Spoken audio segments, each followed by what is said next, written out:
Okay, so for Bhumika to get established, which is the project what we call the promotion of sustainable organic food systems and promotions of it, we already had a project running in the eastern coast of India, and there was a lot of demand which was coming around in terms of asking for organic foods. The farmers were any which ways were looking up to scale this up. So there were a lot of tangible benefits which we saw in that initial project.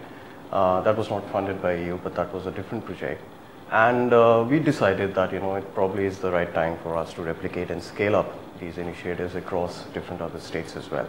And that's how the motivation came in. When we look at how can one scale up, I think EU has been one of the basic lever for us to do that.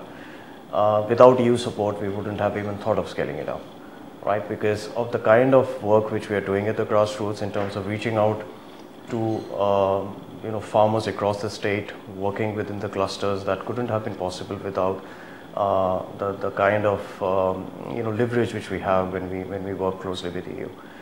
Secondly, I think in terms of addressing the key indicators of the project, I think EU has been a very deep partner for us. So we have learned a lot in terms of how do we go out and implement those projects. Also at the same time, we have got a very participatory discussions and dialogues with EU in terms of having a knowledge transfer from the earlier projects of how it was done.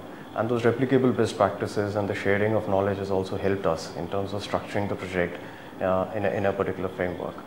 Lastly, just to add, I think with the EU support, I think we are able to reach out to not only about the entire structure of smallholder farmers, but with a very focus on small women farmer holders as well. That constitutes 50% of Indian smallholder farmers, which is an absolute invisible segment. When you come to think of a farmer, the basic impression one gets is a male farmer. But the facts on the ground are very different.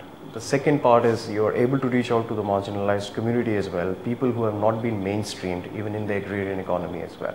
So that societal hierarchical structure without the socio-economical impact would have not been possible unless there would have been a very structured, strong and a consolidated support in form of the EU.